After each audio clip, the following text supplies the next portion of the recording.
Fine student, देखो ethics अभी तक कितना क्लास हो चुका है student? 9th class we have completed. This one is your 10th. ये 10th क्लास है. जैसे हम लोग स्टार्ट करते हैं उसी तरह स्टार्ट करेंगे. सिलेबस जानते हो अभी तक क्या क्या हुआ है स्टूडेंट? फर्स्ट जो आपका जो सिलेबस है एथिक्स यानी ह्यूमन इंटरफेस, करेक्ट. उसमें हम लोग क्या क्या कर चुके हैं अभी तक बताओ? Essence, determinants and consequences of ethics in human actions, complete. Second क्या था बताओ? Dimension of ethics, completed. Ethics in private and public relationships, complete. और उसके बाद ह्यूमन वैल्यूज, करेक्ट. तो ये देखते हैं हम लोग यहाँ पे human values lessons from the lifes of great leaders, reformers and administrators.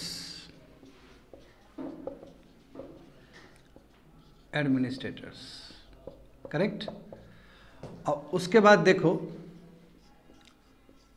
Role of family, comma, society and educational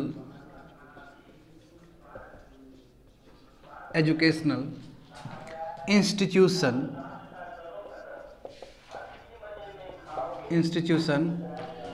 in inculcating values, correct. और इसी के साथ तुम्हारा पहला टॉपिक क्लोज्ड, करेक्ट. उसके बाद देखो सेकंड टॉपिक एटीट्यूड से स्टार्ट होगा. समझ गए स्टूडेंट? देखो कल हम लोगों ने समझा है कि what is human values. Human values होते क्या हैं? आई मीन वैल्यूज क्या होते हैं? जो वैल्यूज ह्यूमन बीइंग के साथ अटैच होगा वो ह्यूमन वैल्यूज हो जाएगा. Loyalty, sympathy, patience, non partisanship, justice, this are the values. और ये वैल्यू क्या है? इंट्रिंसिक वैल्यूज है ना. इंट्रिंसिक वैल्यू लोग अप्रिशिएट करते हैं, बट एक्सट्रिंसिक वैल्यू है डेट सब्जेक्ट टू चेंज. जरूरी नहीं कि लोग आपको अप्रिशिएट करें उसके लिए, जरूरी नहीं है. अप्रिशिएट कर सकते हैं, मगर जरूरी नहीं कि अप्रिसिएशन मिलेगा. But if you have honesty, if you have integrity, if you have freedom, जो कि इंट्रिंसिक वैल्यूज है, तो उसको लोग पसंद करते हैं आमतौर पे. तो we have covered about the human values. इसका कैरेक्टरिस्टिक्स क्या है, इसका डेफिनेशन क्या है, इसका क्लासिफिकेशन क्या है, तो कल क्लास में हम लोग समझें इस चीज़ को. तो क्या समझना है? देखो lessons from the lifes of great leaders, reformers and administrator. इसको हम लोग नेक्स्ट क्लास में करेंगे, क्योंकि इसमें बहुत सारा चीज़ है. इसमें अलग अलग लीडर्स का नाम लेके आना होगा हमें, अलग अलग रिफॉर्मर्स का नाम लेके आना होगा हमें, अलग अलग एडमिनिस्ट्रेटर का नाम लेके आना होगा. इसके लिए हम इसको नेक्स्ट क्लास में करेंगे. आज क्लास में हम लोग ये कवर करेंगे. ये बात समझ रहे हो ना? आज क्लास में तो आज क्लास में क्या हुआ कि फैमिली का क्या रोल है वैल्यूज को इनकलकेट करने में. इनकलकेट का मतलब क्या? प्रमोट करना. देखो फैमिली इज वेरी इंपॉर्टेंट. बोलते हैं ना कि आपका बिहेवियर से आपके फादर का, आपके मदर का बिहेवियर को भी रिफ्लेक्ट होता है. नहीं, आई मीन जैसा तुम बिहेव करोगे उस तरह तुम्हारे फैमिली का बिहेवियर को भी प्रिडिक्ट किया जा सकता है कि नहीं? बताओ तो हम लोग समझेंगे कि फैमिली का क्या रोल है वैल्यूज को डेवलप करने में, सोसाइटी का क्या रोल है वैल्यूज को डेवलप करने में, और एजुकेशनल इंस्टीट्यूशन का क्या रोल है तुम्हारा वैल्यूज को डेवलप करने में. तो आज का विषय क्या होगा student? Role of family, society and educational institution in inculcating और डेवलपिंग ह्यूमन वैल्यूज. ये वैल्यूज का मतलब ह्यूमन वैल्यूज है, क्योंकि इससे रिलेटेड है. इसलिए यहां पे देखो सेमीकोलन लगा हुआ है. बात समझो, ये सेमीकोलन का मतलब ये वैल्यूज क्या है? ह्यूमन वैल्यूज है. होप सो सिलेबस समझ में आ गया होगा स्टूडेंट. तो चलो शुरू करते हैं हम लोग. और जहां तक सवाल है ये वाला पोर्शन, तो ये वाला पोर्शन हम लोग नेक्स्ट क्लास में समझेंगे. हाँ, सिलेबस को लिखते रहो. Every time try to write down syllabus again and again. जितना बार सिलेबस को लिखोगे स्टूडेंट उतना बार तुम्हारा जो समझने का जो तौर तरीका है वो और बढ़ते चला जाएगा। And this one is your 10th class.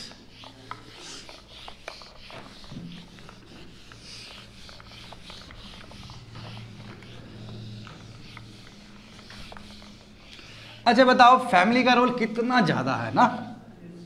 Family first pillar for development of any children. किसी भी बच्चे का जो विकास होता है उसमें सबसे पहला जो रोल है वो फैमिली का है, और फैमिली में भी मदर सर्वप्रथम first. Mother is the best, और वही सबसे बेस्ट गाइड कर सकती है बच्चे को। यदि मदर लिटरेट हो, मदर समझदार हो, तो उसका असर बच्चे पे बहुत ज़्यादा पड़ेगा। मानते हो इस बात को? बिल्कुल। इसलिए mother is the first pillar for the development of any children. समझ गए ना स्टूडेंट? तो यहाँ पे छोटा सा हम लेते हैं, पहले ह्यूमन वैल्यूज़ पे लेते हैं। हम समझते हैं कि आखिर ह्यूमन वैल्यूज़ क्या क्या चीज़ हो सकता है। ह्यूमन वैल्यूज़, हालांकि मैंने कल के क्लास में बता दिया तुम लोग को, फिर भी ह्यूमन वैल्यूज़। अब देखो वैल्यूज़ का मतलब क्या है, याद है तुम लोग को? वैल्यूज़ का मतलब क्या है? आपका प्रेफरेंसेस, आप क्या चीज़ पसंद करते हो, आपका बिलीव, और क्या चीज़ को आप आगे लेके जाना चाहते हो ताकि आपका जो वर्क है वो डिज़ायरेबल हो, आपका एक्शन डिज़ायरेबल हो, आपका एक्शन में ज़्यादा अच्छाई छुपा हो। उसके लिए ज़रूरी है वैल्यूज़ को प्रैक्टिस करना। And values can be your primary, it can be your secondary also. Secondary values are subject to change, but primary values remain as it is, वो सेम रहेगा। बात समझ गए ना? There can be positive values and there can be negative values as well. Negative value भी, arrogance क्या है? Negative values है कि नहीं है? बताओ। जेलेसी क्या है? नेगेटिव वैल्यूज है कि नहीं है? और वही पॉजिटिव वैल्यू का बात करेंगे, justice, impartiality, non partisanship, integrity, honesty, हाँ, हेल्पफुलनेस, किसी को हेल्प कर देना, पॉजिटिव वैल्यूज है ना। तो देखो ह्यूमन वैल्यूज का मतलब क्या है कि we are talking about the positive values, क्योंकि वैल्यूज का बात करेंगे इसका मतलब पॉजिटिव वैल्यूज का बात कर रहा हूं मैं। तो क्या क्या हो सकता है स्टूडेंट वैल्यूज में? ट्रस्ट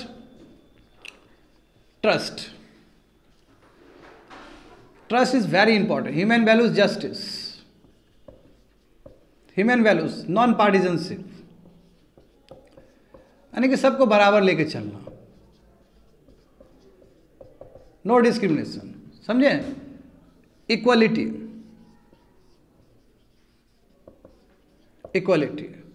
केयरिंग भी बहुत बड़ा वैल्यूज है student. Caring is a value.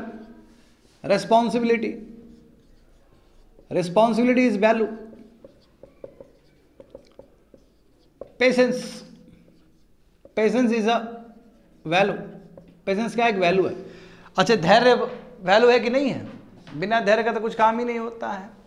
Specially जो बच्चे यूपीएससी का तैयारी करते हैं, बिना धैर्य का हो ही नहीं सकता उसका। नहीं, एक तो प्रोसेस में ही इतना ज़्यादा कॉम्प्लेक्सिटी है, प्री क्वालिफाई करो एंड देन मेंस, उसके बाद फिर इंटरव्यू, सब पेशेंस का ही गेम है। कहते हैं ना कि जब भी आप आईएएस का तैयारी करने के लिए जाओ तो कम से कम 2-2.5 साल मिनिमम लेके चलो। मिनिमम मैं बोल रहा हूँ, मिनिमम। जो बहुत तेज है उसका बात कर रहा हूँ मैं, और जो एवरेज है, जो तेज बनेगा प्रोसेस में, तो उसके लिए तो कम से कम 3 साल का सफ़र है मिनिमम। मतलब उसके लिए भी मैं मिनिमम बता रहा हूँ, 3 साल का सफ़र है। और जो बच्चा आस्ते आस्ते उठ रहा है तो हो सकता है वो 4-5 साल तक भी जा सकता है, लगता है। It is just like BTech.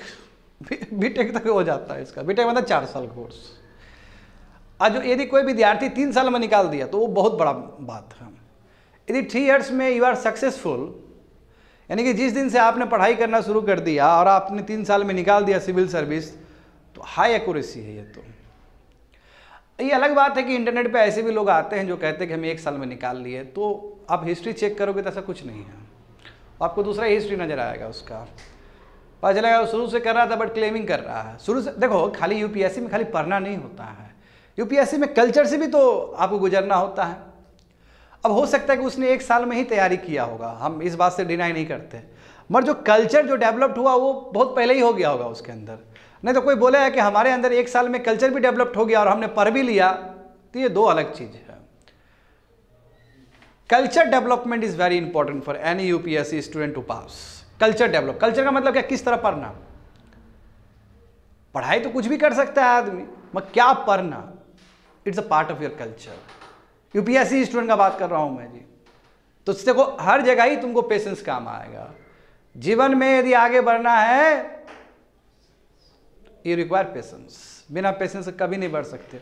You just take the example of B R. Ambedkar, you just take the example of Gandhi ji, Nehru ji, सभी में आपको पेशेंस वाला चीज दिखेगा। और वही जीवन में सफल हुआ है स्टूडेंट जिसके अंदर पेशेंस भरा हुआ है। और जो बहुत छटपट्टी है जिसके अंदर, हमको अभी चाहिए, हमको अभी चाहिए, नहीं मिलेगा तुमको। ऐसे भी श्री कृष्ण ने कहा ही है कि काम किए जाओ, इतना छटपट्टी करने की क्या जरूरत है तुम लोग को, मिल जाएगा फल। अब तुमको अभी फल चाहिए। और शिक्षा जगत में फल तो बहुत जल्दी नहीं मिलता है, ये बात तो मान के चलो। शिक्षा जगत में you have to invest lot of things on you, human capital, lots of investment. बहुत इन्वेस्टमेंट करोगे तब जो गैप है वो गैप बढ़ेगा बढ़ेगा बढ़ेगा बढ़ेगा, तब आउटपुट देगा।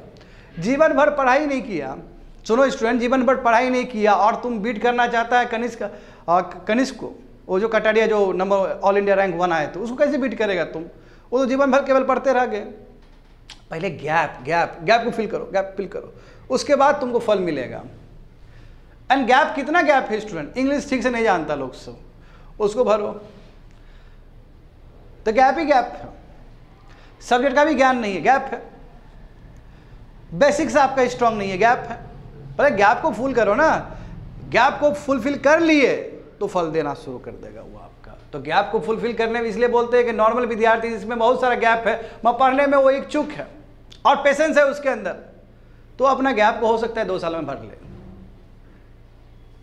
भर के बराबर करे, जितना रिक्वायरमेंट है उतना करे, और उसके बाद वो इमारत खींचेगा। और सोचेगा कि हम शुरू में ही गैप को भर ले और साथ साथ तैयारी भी करे, तो कर तो रहा है साथ साथ ही, मगर वो रिजल्ट नहीं होगा उसके साथ जो एक बहुत तेज तरार दिमाग वाला बच्चा लोग एक ही बार में निकाल लेगा। तो जो तेज तरार वाला जो बच्चा आईएएस बनेगा ना, वो उसका बेसिक्स पूरा स्ट्रांग है। आईआईटी मुंबई, आईआईटी दिल्ली, क्या है ये सब? स्ट्रांग बेस के साथ निकला है सब। 10 घंटा एक साथ बैठ के पढ़ने वाला बच्चा लोग सब है। कैसे बीट करेगा रे तुम लोग? तुम लोग तो 2 साल 3 साल पढ़ेगा तब 10 घंटा तुम लोग को पढ़ने आएगा। वो लोग तो निकल ही रहा है, यानी कि सिविल सर्विस का बुक ही टच कर रहा है 10 घंटा बैठने का ताकत से। तो ये भी तो आपका गैप ही ना है जी। गैप है कि नहीं है? इस गैप को फुलफिल करना। कैसे फुलफिल करोगे? पेशेंस। तो कहने का मतलब क्या है कि यू रिक्वायर पेशेंस, और विद्यार्थी के लिए तो पेशेंस बहुत जरूरी है। ट्रस्ट, जस्टिस और देखो लॉयल्टी, वेरी वेरी इंपॉर्टेंट।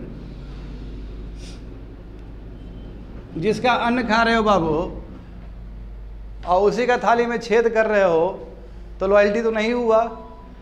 हमें भी अपने देश के प्रति लॉयल रहना चाहिए, हमें अपने माँ बाप के प्रति लॉयल रहना चाहिए, है कि नहीं? बताओ तो जितना हम लॉयल रहेंगे उतना ही हमारे लिए बेटर है। We have to be very loyal. तो this are the human values. और ऐसे अनगिनत वैल्यूज हो सकते हैं स्टूडेंट, समझ गए ना? अब ये सब वैल्यूज कैसे हमें मिल रहा है? ये वैल्यूज हमें सोसाइटी से मिल रहा है, ये वैल्यूज हमें फैमिली से मिल रहा है, करेक्ट? और भी बहुत सारे वैल्यूज हो सकते हैं। तो चलो स्टार्ट करते हैं हम लोग। ये लिख लिए हो ना तुम लोग? हाँ, इसको लिखते चलो। और भी बहुत ज़्यादा हो सकता है, बट कुछ ही लिखा रहे हैं तुम लोग को। अभी जितने भी वैल्यूज है सब आ जाएगा।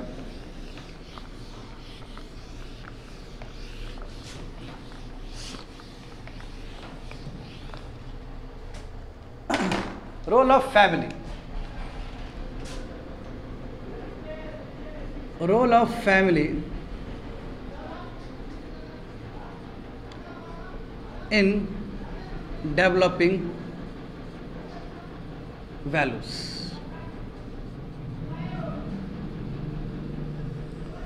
फैमिली का रोल क्या है for the development of values? Values को डेवलप करना है तो फैमिली का क्या रोल होगा? कभी भी हम फैमिली का जब कल्पना करते हैं तो सबसे फर्स्ट हमें मदर दिखती है, करेक्ट?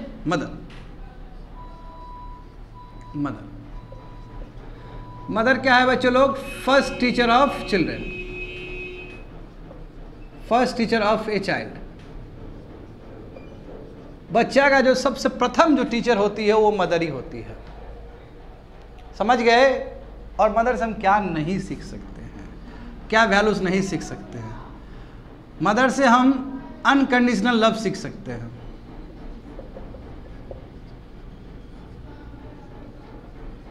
वही है, मदर से हम सेल्फलेसनेस सीख सकते हैं।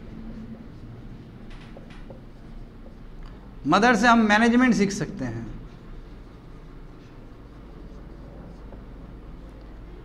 है कि नहीं, बताओ तो। मदर से हम केयरिंग सीख सकते हैं।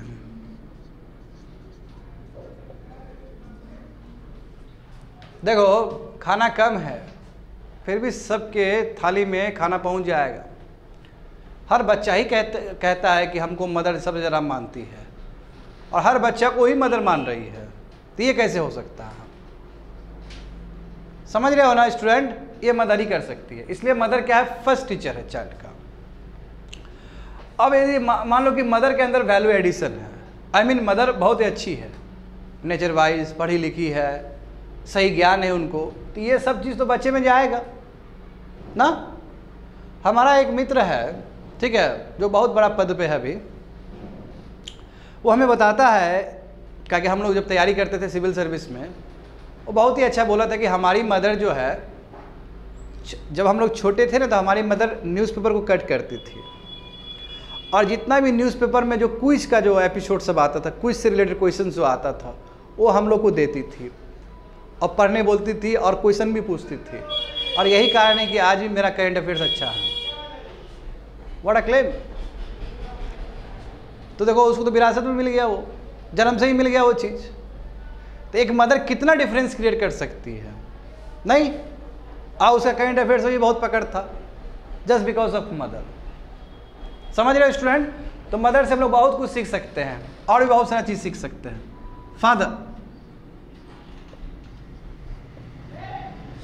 जो फादर है वो सेकंड टीचर है किसी भी चिल्ड्रन के लिए। सही बात है कि नहीं? Second teacher. अच्छा, फादर से हम लोग क्या क्या सीख सकते हैं? रेस्पॉन्सिबिलिटी, जिम्मेदारी, चाहे कोई भी चीज़ हो, जिम्मेदारी, प्रैक्टिकल अप्रोच। फादर देखना हमेशा प्रैक्टिकल रहेंगे, बड़ा ही प्रैक्टिकल अप्रोच रहता है फादर का, ठीक है ना। वो बेफालतू का बात नहीं करते हैं, उनको पता है कि कैसे बच्चे को आगे कैरी किया जाए, कैसे बच्चे को पढ़ाया जाए, कैसे बच्चे को खाना खिलाया जाए, कैसे बच्चे को जो रोटी कपड़ा मकान का जो बेसिक नीड्स है वो पूरा किया जाए। ये वही लोग कर सकता है जो बहुत प्रैक्टिकल अप्रोच है जिसका। जो बेड पे बैठा रहेगा बोलेगा कि भगवान दे देंगे, तो नहीं होने वाला है। उसके लिए you have to be very practical. आपका अप्रोच कैसा होना चाहिए? प्रैक्टिकल होना चाहिए। Yes, father is known for management also.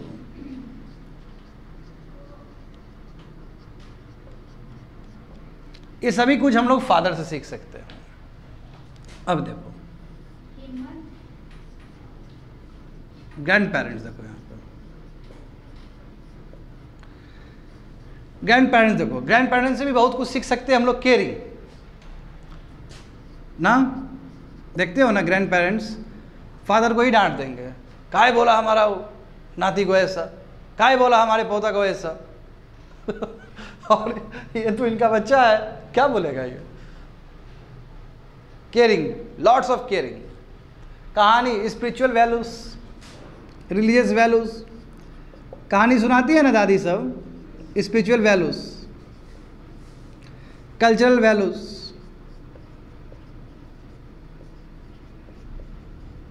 Religious values, तो ये सभी चीज सीखते हैं। और joint value culture, joint value culture. देखो स्टूडेंट, मेरा ऐसा मानना है, और ये सबका ही मानना ऐसा होगा, जो मुझे लगता है कि घर में ना ग्रैंड पेरेंट्स होना बहुत ज़रूरी है। यदि जिसके घर में ग्रैंड पेरेंट्स है, उसका बच्चा लोग ना किसी दूसरे बुजुर्ग लोग को देख के गलत नहीं वो करेगा, रेस्पेक्ट करेगा ही करेगा। They will give respect to the elders. जैसे आमतौर पे क्या होता है, कई लोग ऐसे होते हैं यूथ जो रेस्पेक्ट ही नहीं करते हैं बड़ों का, स्पेशली जो एल्डरली पीपल है, 60 साल से ऊपर है। यदि आपके घर में 60 साल प्लस वाले लोग हैं and you know how to handle, और आपको पता है कि ग्रैंड पेरेंट्स का रोल बहुत ज़्यादा होता है लाइफ में, यदि आपको ये पता है तो आप बाहर भी अच्छे से रिएक्ट करोगे। Will give respect to them. इसलिए ग्रैंड पेरेंट्स का होना बहुत ज़रूरी है, हर घर में ही होना चाहिए ग्रैंड पेरेंट्स, समझे, ताकि उससे आप कल्चर सीख सकोगे, बाहर आप अच्छे से रिएक्ट करोगे लोगों से। अदरवाइज आप न्यूक्लियर फैमिली में हो, लेट से न्यूक्लियर फैमिली में हो, न्यूक्लियर फैमिली जानते हो ना, हस्बैंड वाइफ एंड बच्चा, बस उतना ही, तो आप क्या जानोगे ग्रैंड पेरेंट्स के बारे में? नहीं जान पाओगे ग्रैंड पेरेंट्स के बारे में। ग्रैंड पेरेंट्स क्या होता है, उसका जो बिहेवियर होगा बाहर जाके बुजुर्ग लोग के साथ उतना अच्छा नहीं होगा। मैं दावा नहीं करता हूँ, मगर चांसेस है कि उतना अच्छा नहीं हो सकता। मैं जिसके घर में बुजुर्ग पहले से ही प्रेजेंट है, दादा प्रेजेंट है, दादी प्रेजेंट है, नाना प्रेजेंट है या नानी प्रेजेंट है, तो उसका जो तौर तरीका होगा बुजुर्ग लोग से डील करने का बहुत ही बेहतरीन होगा, वो समझेगा उस चीज़ को। इसलिए ग्रैंड पेरेंट्स होना चाहिए हर घर में, ताकि वो जॉइंट फैमिली जो कल्चर है भारत का, Indian values joint family Bharat का अभी ना आया है जी, ये न्यूक्लियर फैमिली कल्चर तो अभी आया है, हाल फिलहाल का ही है तुम्हारा, मगर शुरू से हमारा जॉइंट फैमिली रहा है। और देखो प्रेशर तुरंत रिलीज हो जाता है ना जॉइंट फैमिली में। आखिर यूनाइटेड स्टेट्स में इतने क्यों सुसाइड होते हैं, सब अलग अलग है। तो यहाँ कुछ भी प्रॉब्लम हो, हाँ बोलो बच्चा क्या क्या प्रॉब्लम है, दादी को बोल दिया, दादा को बोल दिया, ठीक है वो सॉर्ट आउट कर लेंगे अपना। कुछ भी गलती किया पोता ने तो जाके दादा दादी को बोलेगा, सब पिताजी को नहीं बोलेगा, पिताजी मारेंगे फिर, और फिर उधर फिर लाइटनिंग के रूप में काम करेंगे वो, तो वो अपना अपने हिसाब से फिर उधर इंटरप्रेट करेंगे, बच्चा भी बच जाएगा। और बच्चा गलती किया है तो अगली बार रेक्टिफाई भी हो जाएगा। कई बार बच्चा गलती करते करते करते करते करते बहुत बड़ा क्राइम कर देता है। इसमें यदि दादी सब है तो वो लाइटनिंग कंडक्टर के रूप में काम करेगा, ये लोग समझे ना, और एक बहुत बड़ा क्राइम होने से ही बचा सकते हैं। तो इसलिए इनका बहुत बड़ा रेलेवेंस है जीवन में, और ये सब वैल्यूज हम सीख सकते हैं। समझ गए ना स्टूडेंट? अब देखो ये role of families in developing values. हाँ, अब यहाँ पे हम लोग समझते हैं कि रेस्पॉन्सिबिलिटी क्या होना चाहिए फैमिली का। ये चलो ठीक है, इतने ही लोग आए, चलो पहले एक और कर लेते हैं। सिबलिंग से क्या सीखते हैं? सिबलिंग मतलब भाई बहन से, ब्रदर और सिस्टर्स से। सपोर्ट सिस्टम, सपोर्ट सिस्टम है जी, कुछ भी हुआ सपोर्ट मिल जाएगा। टीम स्पिरिट,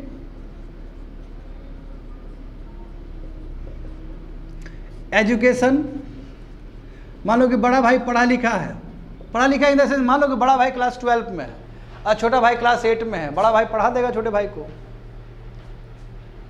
तो सिबलिंग, कुछ भी दिक्कत हुआ मोरल सपोर्ट है, कुछ भी प्रॉब्लम हुआ आप शेयर कर सकते हो, है ना। बोलते ना कि हम लोग ब्रदर है, फ्रेंड भी है, एक दूसरे से शेयर कर रहे हैं। सिस्टर देखो, यस प्लेफुलनेस, नहीं तो बाहर के लोग से खेलोगे बच्चे लोग। आज भी मैं क्लास में स्टूडेंट को बोल रहा था कि जो सिबलिंग्स है इसमें कोई स्वार्थ नहीं होगा। आप कुछ भी क्रिएटिविटी करें, कुछ भी इनोवेशन करें तो आप अपने सिबलिंग्स को दिखाएं और वो ठीक से आपको एसेस कर पाएंगे। यदि आपका जो क्रिएटिविटी, आपका इनोवेशन, कुछ भी चीज़ है, यदि आप बाहर दिखाओगे तो बाहर आपको अप्रिसिएशन मिलेगा, ऐसा नहीं कि नहीं मिलेगा। मगर बाहर के लोग कैसे लेंगे ये पता नहीं है आपको। हो सकता है कि पहली बार में वो अच्छे से आपको वेलकम करे, और बार बार दोगे तो वो तुमको अप्रिशिएट नहीं करने वाला, वो बोलेगा क्या है यार, बट यही सब चीज़ करने के लिए हम आए हैं।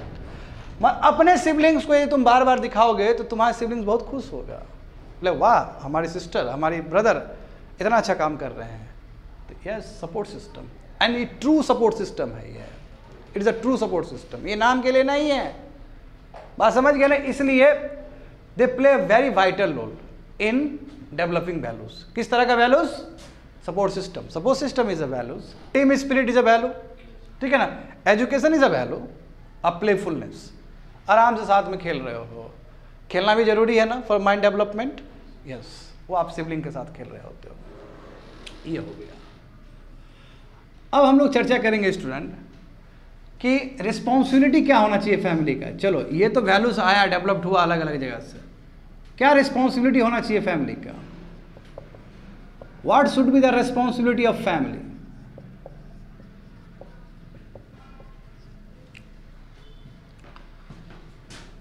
फैमिली देखो, फैमिली को बहुत सारी चीज़ पे ध्यान देना चाहिए। जैसे एग्जाम्पल समझो यहाँ पे, अर्ली कोर्स करेक्शन,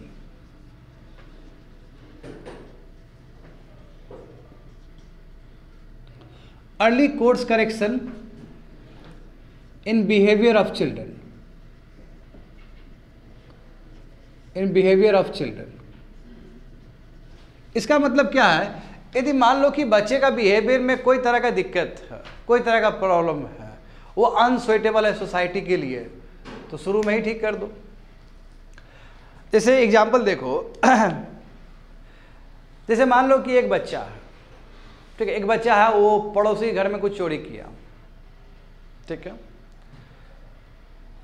कई पेरेंट्स ऐसे भी होंगे, बोलेंगे वाह क्या लेके आया है, गुड, वेरी गुड, अच्छा किया लेके आया है तुम। और कई पेरेंट्स ऐसे भी होंगे, उसको पीटेंगे और पड़ोसी के पास ले जाएंगे कि देखिए गलत किया है इसने, आपके घर से चोरी किया, आपका एक तो आप घर देते हैं खेलने के लिए, घर में भी आया आपका, चोरी भी किया और आके खुश होकर हमको दिखा रहा है। अच्छा बताओ कौन सा बेटर है, फर्स्ट वाला कि सेकंड वाला? सेकंड वाला बेटर है। क्यों? फर्स्ट वाला केस में क्या हुआ कि आपने अप्रिशिएट किया, वो पड़ोसी के घर से चोरी करके लाया घर में, आप अप्रिशिएट किए, अरे वो बिहेवियर ऐसा बन जाएगा कि आपके घर में ही चोरी शुरू हो जाएगा, क्योंकि आप कल्चर डेवलप करवा रहे हो, नेगेटिव कल्चर डेवलप कर रहे हो। इसलिए अर्ली कोर्स करेक्शन हो, शुरू में ही करेक्शन हो जाना चाहिए। चिल्ड्रन का जो भी नेगेटिव बिहेवियर है उससे रिलेटेड शुरू में ही हो जाना चाहिए। यदि आप शुरू में कंट्रोल नहीं करोगे बच्चों को, तो बाद में बच्चा आपके हाथ से निकल जाएगा। तो ये क्या है, responsibility of any family, good family. बात समझ गए ना? जैसे दूसरा एग्जाम्पल देखो, मान लो मैं बेस्ट एग्जाम्पल देना चाहता हूँ यहाँ पे।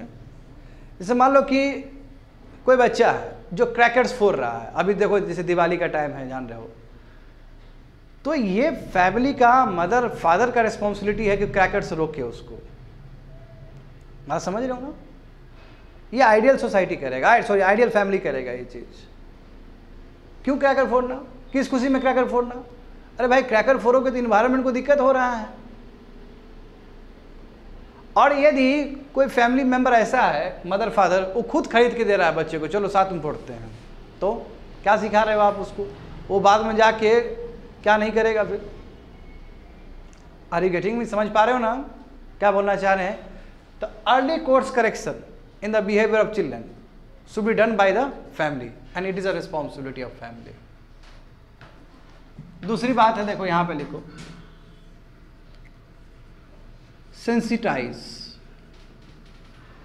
sensitize towards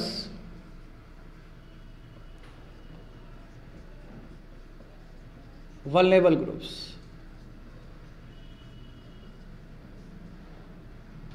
children, women, transgender,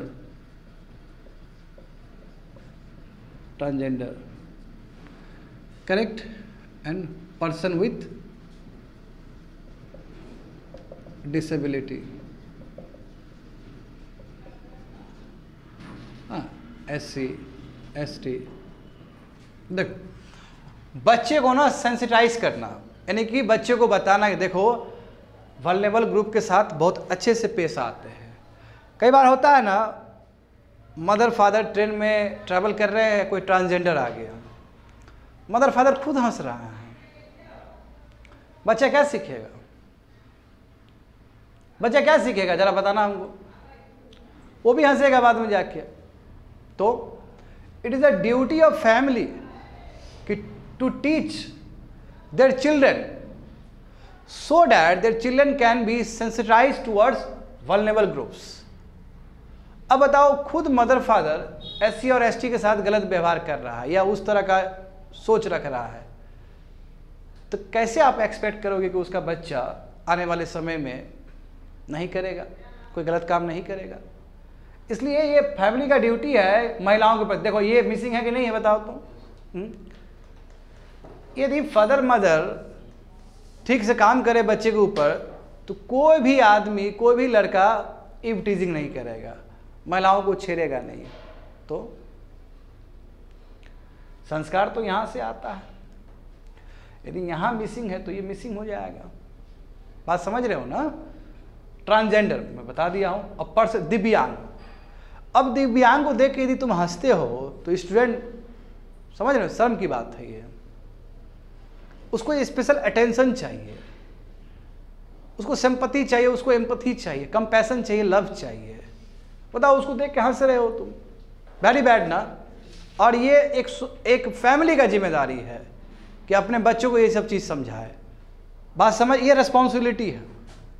हाँ, और क्या रिस्पॉन्सिबिलिटी हो सकता है फैमिली का? हाँ, वैल्यू बेस्ड एजुकेशन,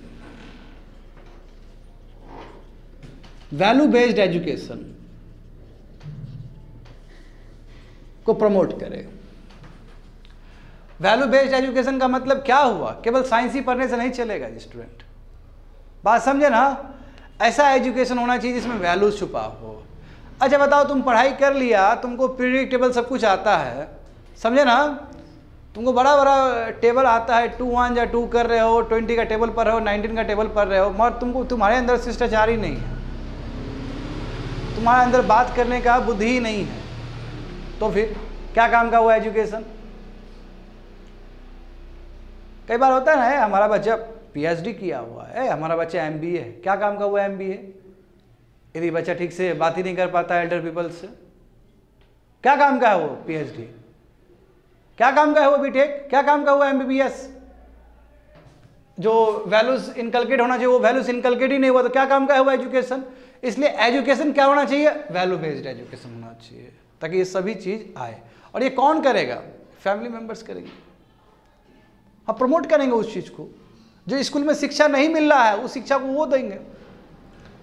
शिष्टाचार बहुत जरूरी है, पोलाइटनेस, समझ गए ना स्टूडेंट?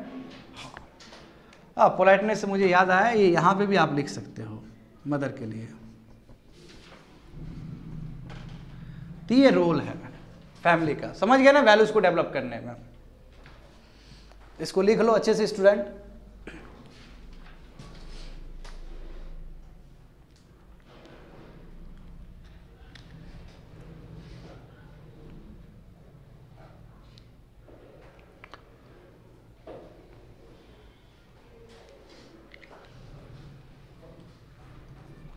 होप सो समझ में आ गया होगा तुम लोग को। Yes, we have completed the first topic, समझ गए ना। सेकंड करते हैं हम लोग, क्या है सेकंड बताओ तो? सोसाइटी।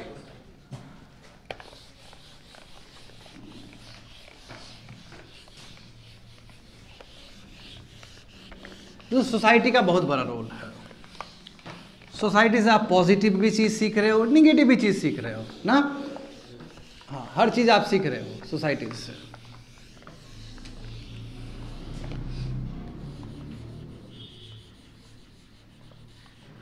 सोसाइटी और एजुकेशनल इंस्टीट्यूशन बहुत ही जुड़ा हुआ है एक दूसरे से। सोसाइटी में ही एजुकेशनल इंस्टीट्यूशन है। देखो, role of society, role of society.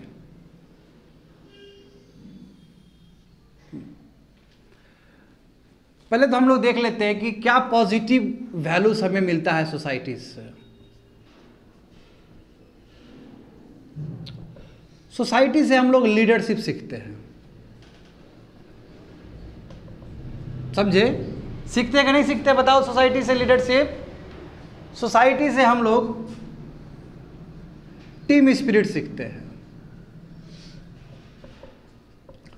Society से हम कम्युनिकेशन लेवल सीखते हैं, very very important, communication level सीखते हैं। सोसाइटी से हम कंपैशन भी सीखते हैं। सोसाइटी से हम कल्चरल वैल्यूज को सीखते हैं।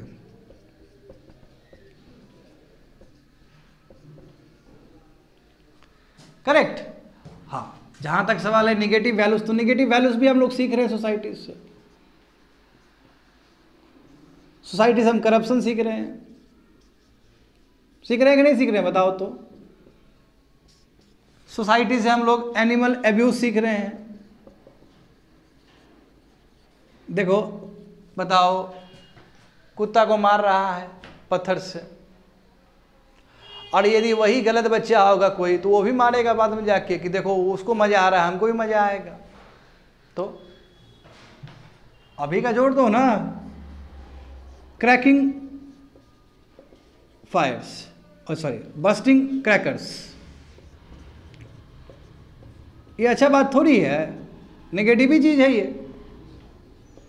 क्रैकर्स बंद करना कभी पॉजिटिव हो सकता है क्या? कभी नहीं। ये सीख रहे हो आप सोसाइटी से, बाय नेगेटिव। सोसाइटी से आप सोशल इविल भी सीख रहे हो, डाउडी, डिस्क्रिमिनेशन, गलत है कि नहीं बताओ तो? डाउडी सीख रहे हो, डिस्क्रिमिनेशन सीख रहे हो,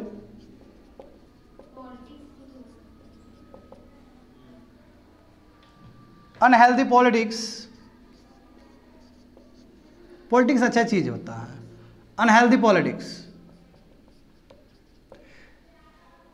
समझ गए ना? और क्या बहुत सारे, जेलसी सीख रहे हो यार, जेलसी, सब जल रहा है तुम भी जल रहे हो, जो क्या मिलेगा? ये सबसे नेगेटिव चीज है। नहीं, सब लोग एक दूसरे को बोल बोल के जल रहे हैं, बताओ। तो पॉजिटिव वैल्यू, ऐसा नहीं कि पॉजिटिव वैल्यूज नहीं सीख रहे, पॉजिटिव वैल्यू भी सीख रहे हैं हम लोग, नेगेटिव भी है। देख रहे हो ना?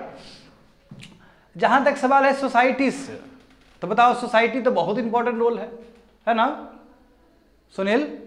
अब बताओ और पॉइंट बताओ, इज देयर एनी पॉइंट? और क्या क्या सीखते हैं? Copy, where is your copy? देखो वहां पे, ये समझ गए ना? Positive values and negative values. हाँ, वेरी गुड। पीस, हार्मोनी, ये हम सोसाइटी से सीखते हैं, करेक्ट? और बताओ तुम लोग का फीडबैक चाहिए मुझे। अच्छा तो बहुत सा, अब सोसाइटी में देखो, सोसाइटी में कौन नहीं है? सोसाइटी में तुम्हारे फ्रेंड्स हैं, है ना? यदि मैं सोसाइटी को तोड़ूं स्टूडेंट, तो क्या क्या निकलेगा? तुम्हारे फ्रेंड्स निकलेंगे। इवेंट मैनेजमेंट से। हाँ, वेरी गुड। आप पॉजिटिव वैल्यू इवेंट मैनेजमेंट सीख रहे हो, वेरी गुड।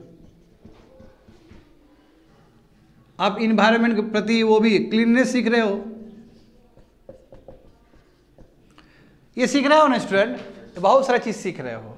चलो ये तो मैंने बता दिया कि पॉजिटिव वैल्यूज और नेगेटिव वैल्यूज। अब देखो सोसाइटी में कौन नहीं है आपके? फ्रेंड्स है, टीचर्स है, आपके नेबरहुड है, नेबर्स, वही नेबर्स लिख दो सिंपल, आपके अंकल है, आपके कजन्स है, सब आपका सोसाइटी का ही मेंबर है। ब्रिथरेंस है, ब्रिथरेन मतलब जो सोसाइटी के ब्रदर्स होते हैं, ये सोसाइटी का हिस्सा हो गया। ये आप पॉजिटिव वैल्यूज और नेगेटिव वैल्यूज। अब मैं थोड़ा इंडियन सोसाइटी पे आता हूं, इंडियन सोसाइटी का कैरेक्टरिस्टिक्स बताता हूं। चलो इसको लिख लो।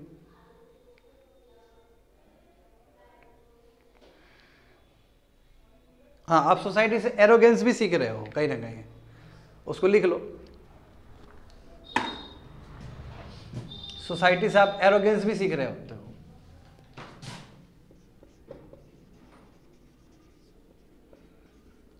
सोसाइटी से आप ड्रग्स एडिक्शन भी सीख रहे होते हो।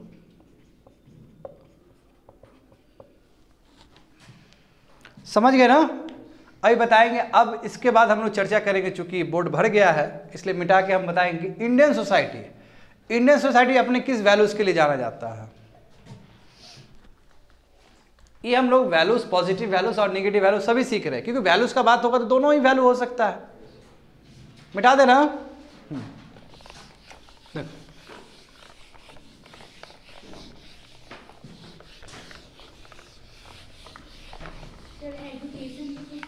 बिल्कुल, उसके लिए अलग से एजुकेशनल इंस्टीट्यूशन आया ना, वहाँ पे उसको अलग टॉपिक में कवर करेंगे। Undoubtedly educational institution is a part of society, मैं उसको अलग कैटेगरी में दिया गया आपके सिलेबस में, तो उसको मुझे अलग से ही बताना पड़ेगा। देखो, कैरेक्टरिस्टिक्स ऑफ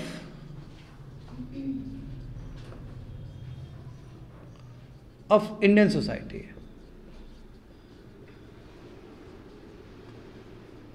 अब देखो जो भी कैरेक्टरिस्टिक्स है इंडियन सोसाइटी का वो सब वैल्यूज़ है, कुछ नहीं, वो वैल्यूज़ है आपका, है कि नहीं बताओ तो। जैसे हमारा जो कंट्री है वो मल्टी रिलीजियस है, हमारा जो कंट्री है वो मल्टी लिंग्विस्टिक है, हमारा जो कंट्री है वो मल्टी कल्चरल है, बहुत सारे कल्चर है यहाँ पे, है कि नहीं बताओ तो। बहुत सारा कंट्री है, बहुत सारा कल्चर है कि नहीं है। हमारे कंट्री में डेमोक्रेसी तो पहले से ही है, हमारे कंट्री में वासुदेव कुटुंबकम का भी नारा है, तो मतलब whole world is one family, whole world is one family. ये कब हो सकता है, इसका मतलब फर्टर्निटी आपके अंदर है। हमारा कंट्री तो शुरू से सेकुलरिज्म के लिए जाना जाता है, यही कारण तो है कि ये कंट्री क्या है तुम्हारा, मल्टी रिलीजियस कंट्री है, या सेकुलरिज्म के लिए भारत जाना जाता है। भारत टॉलरेंस के लिए जाना जाता है। भले ही हम आपके बात से सहमत नहीं होंगे, बट आपका भी एग्जिस्टेंस रहेगा यहाँ पे, डोंट वरी। तो ये सब वैल्यूज हमारे पास है, पहले से ही प्रेजेंट है। बात समझे, हमारे कंट्री में तो गेस्ट को भगवान के रूप में माना जाता है, guest is equal to God, इतना बड़ा दर्जा दिया गया है ना, बताओ तो। हाँ, यहाँ पे तो कोई भी एल्डर्स किसी को भी सजेशन दे सकता है, elders can give suggestion to anyone, और कोई बुरा भी नहीं मानता है। देखते हो ना, मैक्सिमम बच्चे लोग क्या होते हैं कि जैसे मान लो उसको गलत चीज़ करना है, सिगरेट पीना है लेट्स, वो देखें कोई बगल में बुजुर्ग तो नहीं है, वो नहीं पिएगा। कई लोग ऐसे होते कि नहीं होते, अधिकतर लोग ऐसे होते हैं क्योंकि डर है बुजुर्ग का, वो ऐसे धुआं नहीं उड़ा सकता है बुजुर्ग के सामने में, उड़ाना है उसको, पीना है। मैं ये भी लिहाज है कि बगल में बुजुर्ग है तो, और बुजुर्ग कहाँ का, तुम कहाँ से हो बाबू, पूछ भी लेंगे, ठीक है ना। चल रहा है, मान लो कोई गिर गया, उसको उठा भी देंगे, बाबू जाओ अच्छे से पानी पियो, लो जाओ, और कोई भी किसी को सजेशन दे देंगे। तो ये तो इंडियन सोसाइटी में ही पॉसिबल है स्टूडेंट। हाँ, इंडियन सोसाइटी में देखो कहीं पे भी तुम जाओ, रिलेशन तुरंत क्रिएट कर लेते हो कि भैया सब्जी दीजिएगा, अंकल जी थोड़ा सब्जी चाहिए था। एक बार में, एक शब्द में तुमने अंकल जी बना दिया, एक शब्द में तुमने भैया बना दिया। क्यों? क्योंकि भारत फ्रेटर्निटी के लिए जाना जाता है, जो ही नहीं कि हमारा खून का ही रिश्ता हो। समझ रहे हो ना, हमारा जो कोऑपरेशन है, इंडियन सोसाइटी अपने कोऑपरेशन के लिए जाना जाता है student, and cooperation is your values, ये सभी चीज के लिए जाना जाता है। समझ गए? और बताओ। वेरी गुड, नॉन वायलेंस के लिए यार बताओ, नॉन वायलेंस, बुद्ध, हाँ, महावीर साहब, गांधी जी, क्या है ये सब नॉन वायलेंस है कि नहीं है? तो नॉन वायलेंस के लिए जाना जाता है। और बताओ। यस, माफी। देखते हो श्री कृष्ण भी कहते हैं, और हमेशा कहा जाता है ना, दंड देने वाला लोग बड़ा नहीं होता है, माफ करने वाले लोग बड़े होते हैं। माफी, और माफी सबकी बस की बात नहीं है, सब कोई माफ नहीं कर सकता, जान लेना ही है। माफी बहुत ही अच्छे लोग, आई मीन जो अंदर से सच में रियल स्ट्रांग है, वही दे सकते हैं। समझ गए ना? करेज, इंडिया से हम करेज सीखते हैं, करेज। शिवाजी से करेज नहीं सीखते हो क्या? हाँ, तो hard work, Indians are known for hard work. Very good, adaptability सीखते हैं हम लोग, कहीं पे भी जाएंगे एग्जिस्ट कर देंगे, वो भी पीसफुली, कोई टेंशन नहीं, क्योंकि अपने को काम से मतलब है, नॉनसेंस थोड़ी करना है। देखते हो हमारे इंडियंस जितने बाहर बैठे हैं, कहीं कहीं कोई क्रिएट नहीं कर रहे प्रॉब्लम। कई लोग हैं ना, कई ऐसे है कि नहीं, कंट्री वाले लोग जो बाहर जाकर प्रॉब्लम, रिफ्यूजी बन के बहुत सारा प्रॉब्लम क्रिएट करते हैं। हमारे इंडियंस कहीं पे भी तुमको सुनने को नहीं मिलेगा, चाहे वो ब्लू कलर जॉब में हो, चाहे व्हाइट कलर जॉब में हो, कहीं पे भी हो, छोटा काम कर रहे हो या बड़ा काम कर रहे हो, शांति से एकदम, और पीसफुल नेचर के लिए जाने जाते हैं हमारे इंडियंस। तो ये इंडियन सोसाइटी है, समझ गए ना, ये वैल्यूज़ है। ऐसी वैल्यूज़ को प्रमोट करो, हो गया ख़त्म। अभी क्लास में कितने बच्चे बैठे हो, सब जानते हो कि नहीं जानते हो? सब जानते हो, टोटल जानते हो ये, और सब ये नेचर सबके अंदर है। अभी जितने भी क्लास में बैठे हैं या यूट्यूब पे जो भी बच्चे देख रहे हैं, सबके पास से ये वैल्यूज़ है और सब इस चीज़ से गुजरे हुए हैं। ये अद्भुत है, यही कारण है कि प्रेशर तुरंत रिलीज हो जाता है। जब आप अपने से अलग लोग को देखोगे और आप उसको रेस्पेक्ट करोगे, तो जाहिर सी बात है आप अनप्रिडिक्टेबिलिटी को लेकर तैयार हो। जैसे मान लो कि कोई बोलता है कि देखो इस्लाम लोग ऐसा दिखता है, हाँ क्रिश्चियन लोग ऐसा दिखता है, वो बोलने की क्या जरूरत है, आपके घर में बगल में ही बैठा हुआ है, तो आप पहले से एडॉप्ट कर लिए चीज़ों को। तो जो अनप्रिडिक्टेबिलिटी चीज़ है वो सोसाइटी में है ही नहीं, वो आप उसके साथ आप जी रहे हो, तो आप ज़्यादा सिक्योर्ड फील करोगे, ज़्यादा पीसफुल फील करोगे, सभी चीज़ आपके अंदर रहेंगे। तो ये सभी चीज़ हम लोग एक्चुअली इंडियन सोसाइटी से सीख रहे हैं। अच्छा, एक आइडियल सोसाइटी का, इंडियन सोसाइटी का क्या हो सकता है रिस्पॉन्सिबिलिटी, कि ये सब वैल्यूज़ को और वो और अच्छे से दे, प्रमोट करे। बात समझे? गुरु शिष्य परंपरा, देखो ये भी लिखो यहाँ पे, गुरु शिष्य परंपरा जो इंडियन सोसाइटी का है, गुरु शिष्य कल्चर है कि नहीं बताओ? तो यहाँ गुरु गोविंद जी ने कहा है कि है यदि भगवान आए एक तरफ और गुरु आए तो गुरु को पहले चुनना चाहिए। नहीं, गुरु तो हमारे कंट्री में गुरु का तो दर्जा भगवान से भी ऊपर है। यदि हम जैनिज्म का फिलोसॉफी देखेंगे तो जैना is placed above God, God से ऊपर प्लेस किया गया है। तो बुद्ध भी गुरु हैं और शिव आज भी गुरु है। तो शिव जी को गुरु का दर्जा देने की क्या जरूरत था, क्योंकि गुरु का दर्जा है, सिंपल बात है, गुरु का दर्जा है इसलिए शिव भी गुरु है। ये सोचने वाली बात है। तो ये भारत में संभव है ये सब चीज़। अब भारत में देखो अभी भी स्टूडेंट, चाहे कितना भी कुछ बदल गया हो, कितना भी सोसाइटी बदल गया हो, कितना भी मॉडर्नाइजेशन आ गया हो, कितना भी ग्लोबलाइजेशन आ गया हो, फिर भी गुरु का सम्मान होता है इस कंट्री में। नहीं होता है क्या बताओ? तो अभी भी, और गुरु के बारे में अभी भी पढ़ाया जाता है। तो हमें सीखना चाहिए सभी चीज़। और जो भी डिग्रेडेशन हुआ है ना, बहुत सारे वैल्यूज़ में डिग्रेडेशन हुआ है, वो वैल्यूज़ को यदि आपको ठीक करना है तो वही वैल्यू बेस्ड एजुकेशन पे काम करना होगा। वही ऐसा एजुकेशन जिसके अंदर वैल्यूज़ हो। कैसे आएगा? अर्लीहुड चाइल्ड केयर, बचपन से ही ठीक केयर करना माता पिता का काम है। तो जो भी सोसाइटी में बुराई चीज़ है, या सोसाइटी जो पहले जाना आता था जिस चीज़ के लिए और उसमें डिग्रेडेशन आ रहा है, तो it is a responsibility of educational institution, it is a responsibility of family, and it is also a responsibility of member of society to inculcate these values, because these values are very important for our Indian society to survive. Hope so समझ में आ गया होगा बच्चे लोग तुम लोग को। तो अब हम लोग करते हैं third one, that is educational institution. वो कर सकते हैं, देखो मैंने बता ही दिया कि इंडियन सोसाइटी का रोल क्या होगा, यही सब वैल्यूज को आगे लेके चले। हाँ बिल्कुल,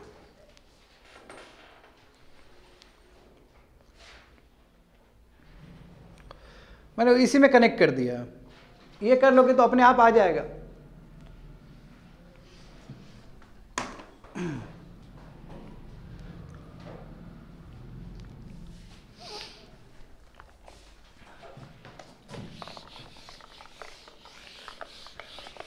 अब देखते हैं एजुकेशनल इंस्टीट्यूशन।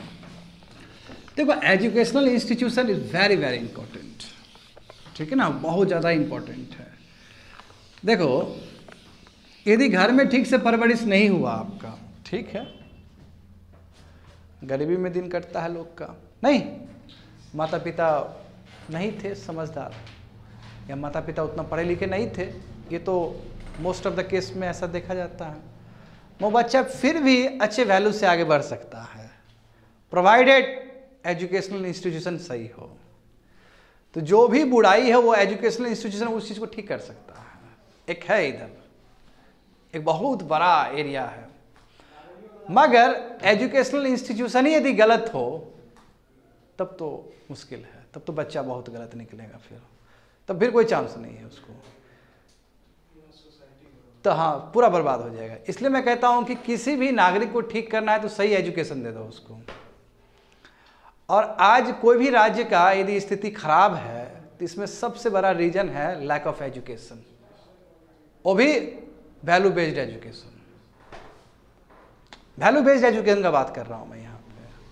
तो इसलिए एजुकेशनल इंस्टीट्यूशन का बहुत बड़ा रोल है स्टूडेंट इन डेवलपिंग वैल्यूज। तो लिखो educational institution, educational institution in inculcating values. Inculcating का मतलब क्या होता है? इन डेवलपिंग वैल्यूज। चलो एजुकेशनल इंस्टीट्यूशन का बात करते हैं तो पहले स्कूल का देखते हैं ना, स्कूल का देखते हैं। देखो बच्चे लोग स्कूल में क्या नहीं सीखते हो, अलग अलग सब्जेक्ट सीखते हो कि नहीं सीखते हो। जैसे मैं सब्जेक्ट्स का ही बात कर लूँ, चलो यहाँ मैं सब्जेक्ट्स का बात कर लेता हूँ। अब बहुत सारा सब्जेक्ट सीख रहे हो, जैसे मैथमेटिक्स सीख रहे हो। जब मैथ पढ़ते हो तो प्लानिंग के बारे में आपको समझ आता है कि प्लानिंग कितना इंपॉर्टेंट है। Planning is your value. Accuracy पे काम होता है आपका, फालतू का बात नहीं, एक्यूरेसी। मैथ से आप एक्यूरेसी सीखते हो, वही प्रिसीजन सीखते हो आप। जब आप हिस्ट्री पढ़ते हो तो आप पास्ट इवेंट समझते हो, और पास्ट इवेंट्स में जो भी गलती हुआ था उसको रेक्टिफाई करने का प्रयास करते हो ना। यस आप जब सिविक्स पढ़ रहे हो, सिविक्स मतलब डेमोक्रेटिक पॉलिटिक्स, अब जब सिविक्स पढ़ रहे हो तो आप फंडामेंटल राइट्स को समझ रहे हो, अब डीपीएसपी को समझ रहे हो, है कि नहीं बताओ? तो ये सभी चीज़ सीख रहे हो। आप जब इकोनॉमिक्स पढ़ते हो तो इकोनॉमिक्स जब आप पढ़ते हो तो आप समझते हो कि कैसे सेव किया जाए, कैसे प्रूडेंट प्लानिंग किया जाए। प्रूडेंट प्लानिंग मतलब अच्छा प्लानिंग किया जाए, कैसे पैसा को सही जगह पे इस्तेमाल किया जाए। तो हर सब्जेक्ट से आप कुछ ना कुछ तो सीख ही रहे हो। आप जब साइंस पढ़ रहे हो, आप जब साइंस पढ़ रहे हो तो आप लॉजिकल बन रहे हो। आपका साइंस है, आपका साइंटिफिक टेम्परामेंट वो डेवलप्ड हो रहा है ना। तो ऐसे ढेर सारे सब्जेक्ट्स हैं जहां से आप कुछ ना कुछ सीख रहे हो, है ना। अब देखो स्कूल में एक्स्ट्रा करिकुलर एक्टिविटी भी होता है कि नहीं होता है? हम अपने क्लास में भी एक्स्ट्रा करिकुलर एक्टिविटी बहुत ज़्यादा करवाते हैं। Extra curricular activity, curricular activity. अब देखो एक्स्ट्रा करिकुलर एक्टिविटी जो हमारा है, जैसे देखो कोई इवेंट कर दिए, जब कभी भी इवेंट करते हैं तो बहुत कुछ सीखते हैं। हाँ क्या सीखते हैं? मैनेजमेंट सीखते हैं उससे। देखो एक्स्ट्रा करिकुलर एक्टिविटी में पर्यावरण को बचाने का बात होता है कि नहीं होता है? यस, इन्वायरमेंट पे काम होता है,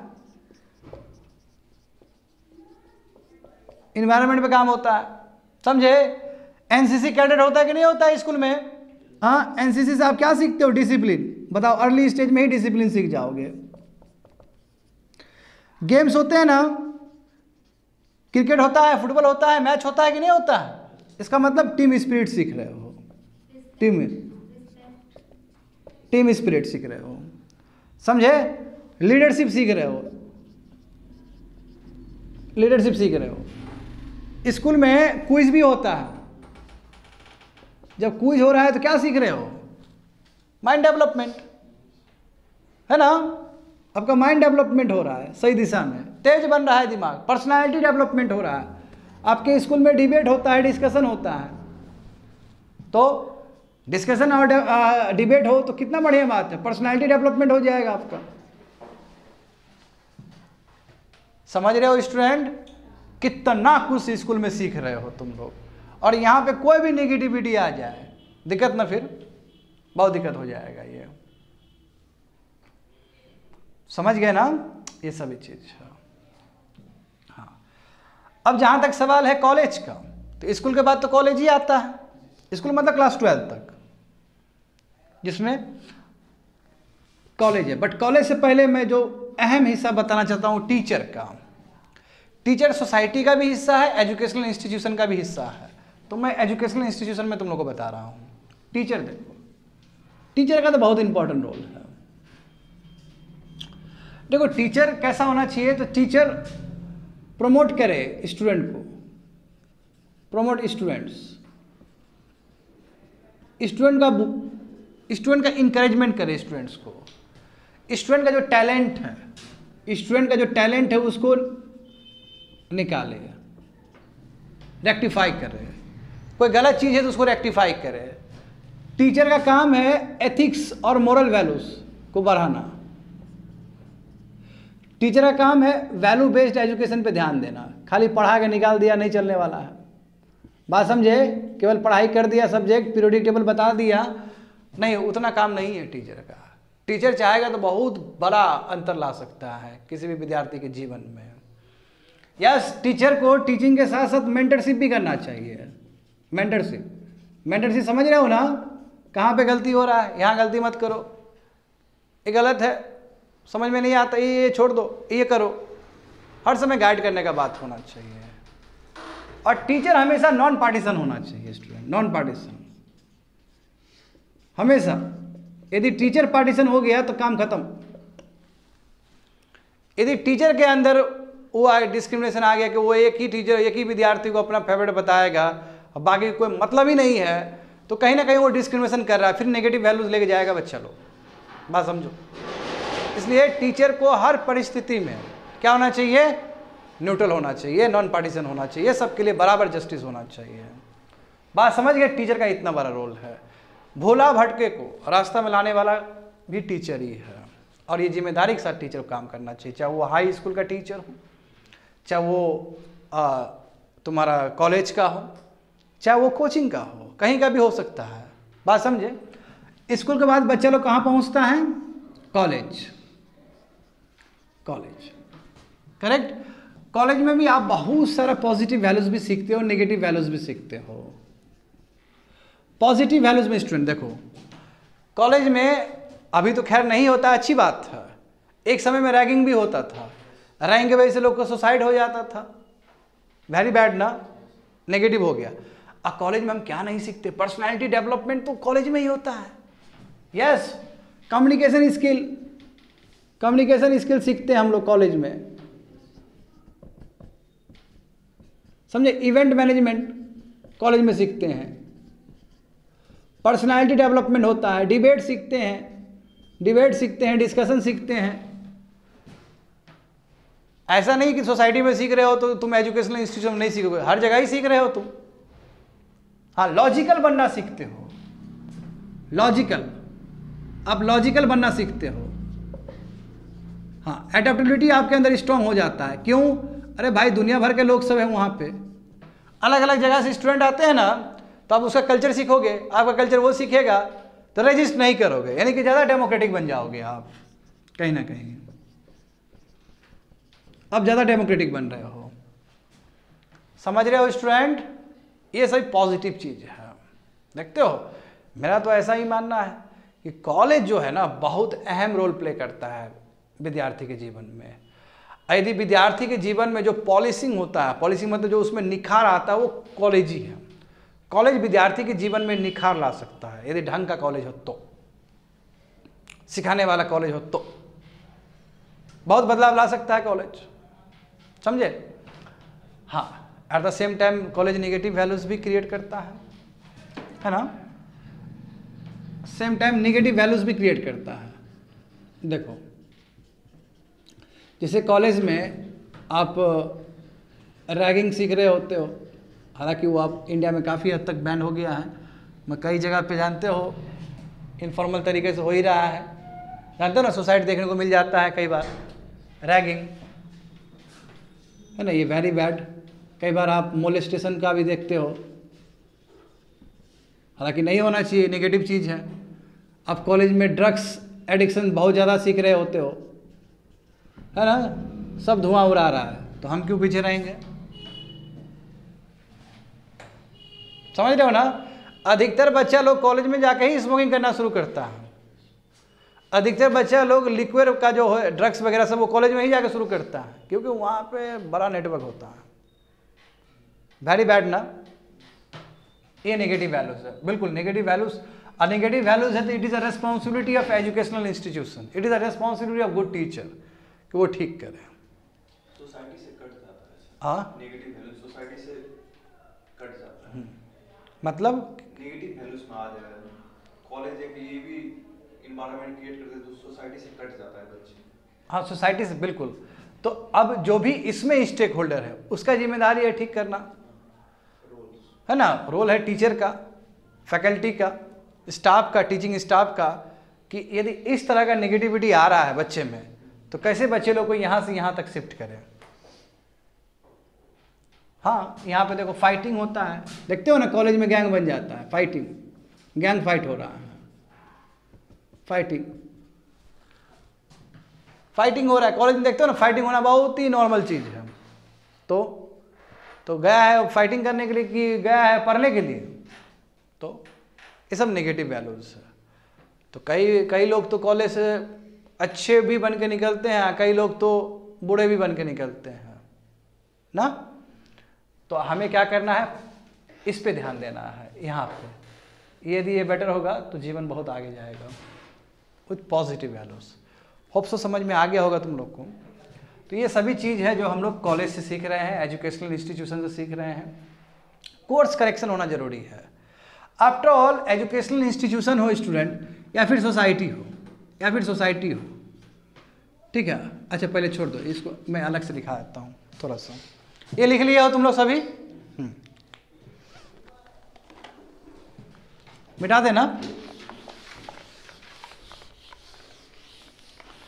ये तो चलो ठीक है, तीनों अलग अलग जगह से क्या क्या सीख रहे हैं। आखिर किस तरह का वैल्यूज के साथ चलना चाहिए लोग को, समझा। अलग अलग जगह से पॉजिटिव सीख रहे हो, कुछ निगेटिव भी सीख रहे हो।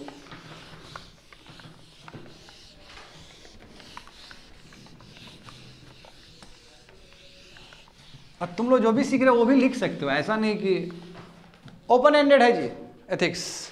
अब कुछ भी, इसलिए पेज बजा के चलना, वहाँ पे स्पेस बजा के चलना, ठीक है। जितना पढ़ोगे नया नया चीज़ आइडिया आएगा। अरे शुरू में ही बोले थे ना बच्चे लोग तुम लोग को, always have space, more space. और नहीं है तो कोई बात नहीं, नेक्स्ट टाइम से बना लेना। बिल्कुल, कॉलेज से आप क्रिएटिविटी सीखते हैं, आप इनोवेशन सीखते हैं, मैच्योरिटी सीखते हैं। वेरी गुड, लिखो वो सब लिखो वहाँ पे, बिल्कुल सीखते हैं। मैच्योरिटी सीखते हैं, क्रिएटिविटी सीखते हैं, फ्रूगल इनोवेशन सीखते हैं, जुगाड़ इनोवेशन। देखते हो किस तरह का बच्चा लोग जुगाड़ करता है। 3 इडियट मूवी देखे हो ना, तो उसमें जुगाड़ दिखता है कि नहीं दिखता है। तो और इंडियंस तो जुगाड़ के लिए जाने जाते हैं। हाँ,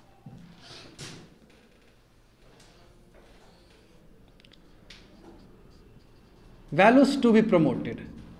कैसा कैसा वैल्यूज प्रमोटेड होना चाहिए स्टूडेंट, समझे ना। किस तरह का वैल्यूज प्रमोटेड होना चाहिए। तो यहां पे देखो, सेल्फ अवेयरनेस, ये होना बहुत जरूरी है। तुम क्या कर रहे हो, क्या नहीं कर रहे हो, ये अवेयर होना बहुत जरूरी है। बात समझे, सेल्फ अवेयरनेस। सेल्फ रिलायंट होना बहुत जरूरी है, आत्मनिर्भर।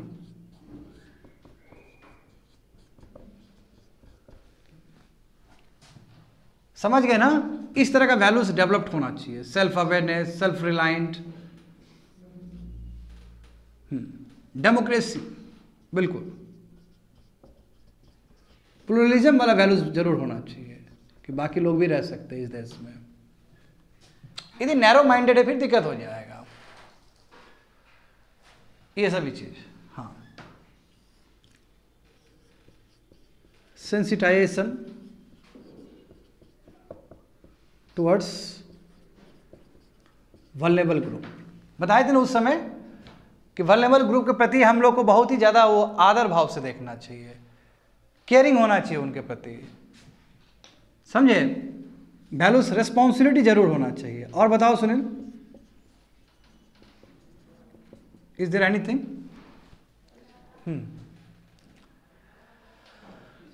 लास्ट वन देखो वहां पे बताए थे हम कुछ दिन पहले, पिछले साल।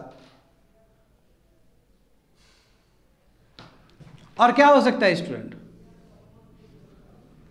क्या हो सकता है बोलो? Value based education.